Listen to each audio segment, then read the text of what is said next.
പത്തരമാറ്റ് സീരിയലിലെ വരാനിരിക്കുന്ന ഒരു അടിപൊളി എപ്പിസോഡാണ് കേട്ടോ പറയുന്നത്. അപ്പോൾ നമ്മുടെ ചാനൽ ഇതുവരെ ആരും സബ്സ്ക്രൈബ് ചെയ്യാതെയാണ് കാണുന്നതെങ്കിൽ എല്ലാവരും ഒന്ന് സബ്സ്ക്രൈബ് ചെയ്ത് സപ്പോർട്ട് ചെയ്തേക്കണേ.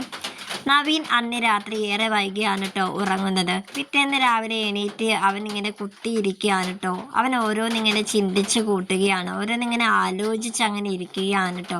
ആ കട്ടിലിൽ തന്നെ അവനിങ്ങനെ ഇരിക്കുകയാണ്. അപ്പോൾ അവൻ്റെ അമ്മാവനാണെങ്കിൽ അവനെ കണ്ടിട്ട് ഇങ്ങനെ വന്ന് ചോദിക്കുന്നുണ്ട്, ഇന്നലെ രാത്രി നീ ഏറെ വൈകിയാണ് ഉറങ്ങിയത്, നിന്റെ മുറിയിലെ ലൈറ്റ് കിടപ്പുണ്ടായിരുന്നല്ലോ, ഞാൻ ഇടയ്ക്ക് വെള്ളം കുടിക്കാൻ എണീറ്റ നോക്കിയപ്പോഴത്തേക്കും നീ ഉറങ്ങിയില്ല എന്ന് എനിക്ക് മനസ്സിലായി.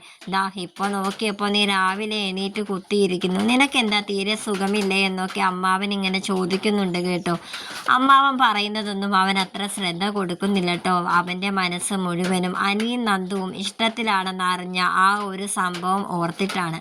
അതെ, നവീൻ മനസ്സിലാക്കിയിരിക്കുന്നു അനിയും നന്ദുവും പരസ്പരം അങ്ങോട്ടും ഇങ്ങോട്ടും സ്നേഹിക്കുന്നുണ്ടെന്നുള്ള കാര്യം. ഒരു കേസിന്റെ കാര്യം ചർച്ച ചെയ്യാൻ വേണ്ടിയിട്ട് രണ്ട് കക്ഷികൾ നവീനെ ബീച്ചിലേക്ക് ക്ഷണിക്കുകയുണ്ടായി. അങ്ങനെ അവരെ കാണാൻ വേണ്ടിയിട്ടാണ് കേട്ടോ നവീൻ അന്ന് ബീച്ചിലേക്ക് പോയത്. അവിടെ വെച്ച് അനിയെ അവൻ ഒറ്റയ്ക്ക് നിൽക്കുന്നതായിട്ട് കാണുന്നുണ്ട് കേട്ടോ. അപ്പോൾ നവീൻ മനസ്സിലാക്കിയാണ് ഇവൻ ആരെയോ വെയിറ്റ് ചെയ്ത് നിൽക്കുകയാണല്ലോ എന്ന്. ഇനി അത് നന്ദു ആയിരിക്കുമോ എന്നുള്ളൊരു സംശയം കൂടി നവീൻ്റെ ഉള്ളിലുണ്ടായിരുന്നുകൊണ്ട് അതുകൊണ്ട് തന്നെ അവൻ അനിയെ കാണാതെ മറഞ്ഞു നിന്ന് അവൻ ആരെ വെയിറ്റ് ചെയ്താണ് ഇങ്ങനെ നിൽക്കുന്നതെന്ന് അറിയാനായിട്ട് അവൻ പോലും അറിയാതെ ഒരു മരത്തിൻ്റെ ചുവട്ടിൽ ഇങ്ങനെ മറിഞ്ഞിങ്ങനെ നിൽക്കുകയാണ് കേട്ടോ. അങ്ങനെ കുറച്ചു നേരം കഴിഞ്ഞപ്പോഴത്തേക്കും അവൻ മനസ്സിൽ വിചാരിച്ചതുപോലെ തന്നെ അവൻ വിചാരിച്ച പോലെ തന്നെ നമ്മുടെ നന്ദു ആണ് കേട്ടോ അനിയെ കാണാനായിട്ട് വരുന്നത്.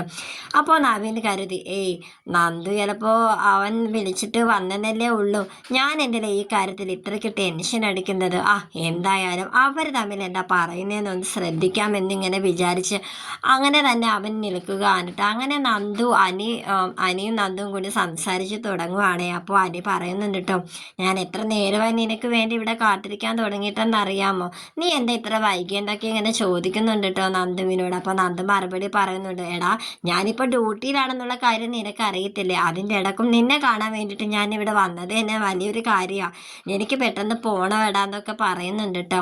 അങ്ങനെ നവീൻ ഇങ്ങനെ ഇവരുടെ സംസാരം കേൾക്കുന്നുണ്ട് കേട്ടോ. അപ്പോൾ നന്ദുവിനോട് അപ്പോൾ അവന് ചെറിയൊരു ദേഷ്യം കൂടി വരുന്നുണ്ട് ആ ഒരു സമയത്ത്. വേറൊന്നുമല്ല, ഈ ഡ്യൂട്ടി സമയത്ത് എന്തിനാ അനി പിടിച്ചിട്ട് ഇവളിങ്ങനെ വന്നേന്നിങ്ങനെ ഒരു പരിഭവം അവൻ്റെ ഉള്ളിലുണ്ട്. അത് കഴിഞ്ഞിട്ട് പിന്നെ കുറച്ചു നേരം കഴിഞ്ഞപ്പോഴത്തേക്കും നന്ദുവിൻ്റെ വായിൽ നിന്നും എന്നെ വരുന്നുണ്ട് കേട്ടോ, പുറത്ത് വരുന്നുണ്ട്, എടാ വീട്ടിൽ കല്യാണാലോചനയൊക്കെ നടക്കുന്നുണ്ട്, അവർക്കാർക്കും അറിയില്ലല്ലോ ഇപ്പോൾ നമ്മൾ തമ്മിൽ സ്നേഹത്തിലാണെന്നുള്ള കാര്യം. അതുകൊണ്ട് തന്നെ ഞാൻ ഓരോന്നൊക്കെ പറഞ്ഞ് വീട്ടിൽ തടുതപ്പാൻ നോക്കുകയാണ്. ഇനി എനിക്ക് അധിക നാൾ പിടിച്ചു നിൽക്കാൻ പറ്റുന്നില്ല.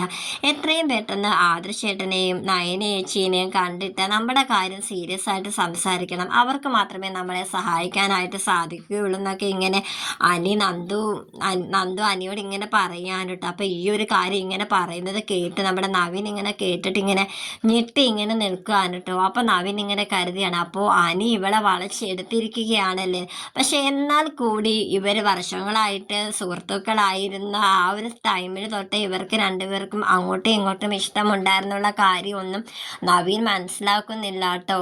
അനി എന്തൊക്കെയോ പറഞ്ഞ് തെറ്റിദ്ധരിപ്പിച്ച്, അതായത് നവീന് നന്ദുവിനോടുള്ള ഇഷ്ടം മറച്ചു വെച്ച് ആ ഒരു ഇഷ്ടം തുറന്നു പറയാതെ അനിയുടെ ഇഷ്ടം തുറന്ന് നന്ദുവിനോട് പറഞ്ഞ് അങ്ങനെ നന്ദുവിൻ്റെ സ്നേഹം പിടിച്ചു പറ്റിയതാണെന്നൊക്കെയാണ് കേട്ടോ നമ്മുടെ നവീൻ വിചാരിച്ചു വെച്ചിരിക്കുന്നത്. അങ്ങനെ ഭയങ്കരമായിട്ട് ദേഷ്യത്തോടെ ആ നവീൻ കാറെടുത്ത് പോവുകയാണ് കേട്ടോ, കക്ഷികളെ പോലും കാണാതെ. ഈ ഒരു കാര്യം ഓർത്തിട്ടാണ് കേട്ടോ നവീന് ഉറക്കം പോലും ഇല്ലാത്തത്. അങ്ങനെ അവൻ രാവിലെ എന്നെ കുത്തിയിരുന്ന് എന്താ ഇനി ചെയ്യേണ്ടതെന്ന് ഇങ്ങനെ ഒട്ടും ഒരു പിടിയില്ലാതെ അങ്ങനെ ഇരിക്കുകയാണ് കേട്ടോ.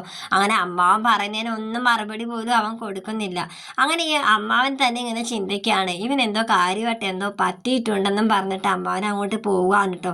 അങ്ങനെ നവീൻ മനസ്സിലൊരു കാര്യം തീരുമാനിക്കുന്നുണ്ട്, എനിക്ക് എത്രയും പെട്ടെന്ന് അനിയെ ഒന്ന് നേരിട്ട് കാണണം, അവനെ കണ്ട് നന്ദുവും അവനും തമ്മിലുള്ള പ്രണയത്തിൽ നിന്ന് എങ്ങനെയെങ്കിലും പിന്തിരിപ്പിക്കണം, അതായിരുന്നു കേട്ടോ അവൻ്റെ ആദ്യത്തെ ലക്ഷ്യം.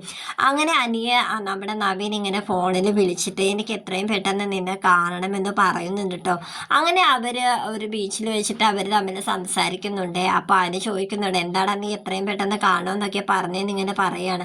അങ്ങനെ നവീൻ നമ്മുടെ അനിയുടെ നേരെ ഇങ്ങനെ തട്ടി കയറുകയാണ് കേട്ടോ. എടാ, നീ എൻ്റെ പ്രണയം നീ അവളോട് പറഞ്ഞില്ല, അതിന് പകരം നീ നിന്റെ പ്രണയം അവളോട് പറഞ്ഞു.